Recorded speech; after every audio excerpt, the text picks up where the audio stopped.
যাদের বাচ্চা অক্ষর বা নাম্বার এগুলো মানে চিনতে অসুবিধা হচ্ছে, তাদের এরকমভাবে ম্যাচ করতে দিলে বা মিল করতে দিলে চট করে নাম্বার বা অক্ষর বা অ্যালফাবেট এগুলো শিখতে পারবে।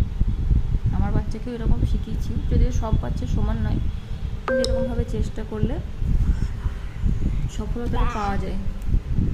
করো তো বাবা। কয়ের সঙ্গে ক ম্যাচ করো। ক কই? এই লাইনে ক কোথায় দেখো?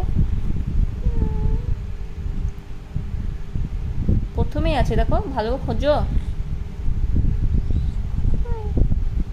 এই কটা কই? এটা কি? ম্যাচ করো। এটা কি? খ। খয়ের সঙ্গে খ ম্যাচ করো। খ কোথায়? ওই লাইনে দেখো।